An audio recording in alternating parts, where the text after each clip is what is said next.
Hey guys, what's good today over at AUDNZD trade that hit a 1-to-6 risk reward ratio, and if you want to catch amazing trades like that one, stay in this video because I'm gonna explain you step by step how you can catch these trades with my SMC strategy. So let's take a look at that. So the first step is to identify your higher time frame bias. So in this case, as you can see, I'm on the 4-hour and the 4-hour is obviously bearish. So as you can see right here, we just keep breaking structure through the downside.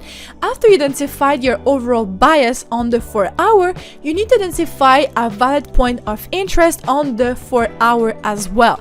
So in this case, as you can see right here, we have this valid point of interest slash POY, and why this is a valid POY, it's because this is the opposite color candle before the push down that created as well a fair value gap, and both of these little boxes are connected. So as you can see right here, we have this fair value gap, and this fair value gap is connected to the POY. So this is a valid POY, and this POY as well is unmitigated, meaning that it's not tapped into it yet. And as you can see right here, just below the POY as well, we have this amazing trend line liquidity that price can sweep before tapping into this POY. So as you can see right here, we have some liquidity sweep. So this is a perfect POY to look for some sells. So now we just need to wait for this POY mitigation, and after the POY got mitigated, as you can see right here, we need to see a 15-minute break of structure. So the 15-minute break of structure is a confirmation that gives you the opportunity to then look for some sells. So in this case, we tapped into the POY. So let's go on the 15-minute to see if we have our 15-minute break of structure. In this case, the low we needed to break, if I just go back in time right here, it was this low right here. And why this was the low that we needed to break? Because according to my rules, a valid break of structure, some people call it as well a change of character, is from a body closure to a body closure. I don't include wicks. So in this case, this was the last break of structure to the upside, as this body closure closed above the previous one. So now we are trading between this little range. So this is now the low that we need to break for our change of character slash break of structure to the downside.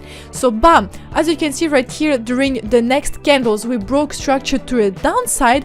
So now we got our break of structure. So after the break of structure happens, you need to identify your most extreme POY in the new range created. So the new range created is from this high to this low. So you're gonna take your Fibonacci to identify your POYs above the 50%, because if they're too low, they're not good. You want it to be really extreme. So in this case right here, you're gonna see on the 15-minute first if you have an extreme POY.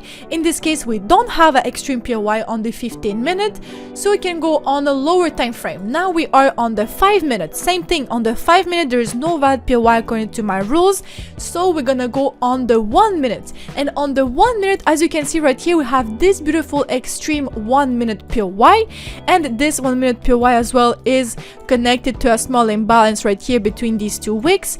So this POY is valid. So what you're gonna do, you're gonna take your limit order for a sell, and you're gonna place it right here at this 1-minute POY. You're gonna add a little bit of pips because you want to cover your spreads, because if you don't add enough pips, you will not be tagged into your trade.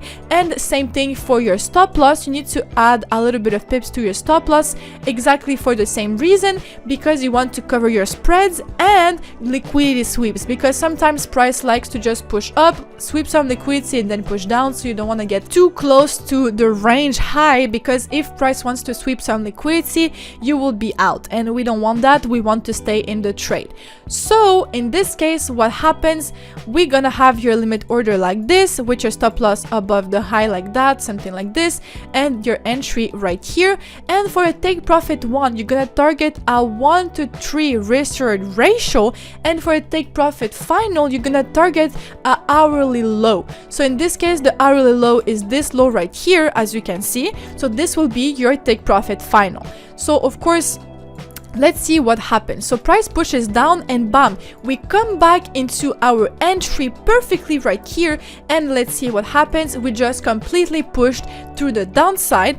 And by the way, as well, at the take profit 1, when we're targeting a 1-to-3 risk reward ratio, when this take profit is hit, you're gonna place your stop loss at break even, so that way your trade is saved if, for example, the trade decides to reverse on you.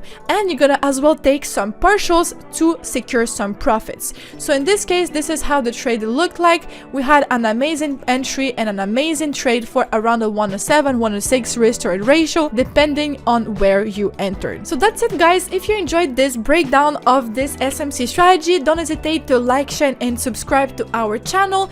And of course, if you have any questions, you can always ask them in the comments, and stay tuned for next videos.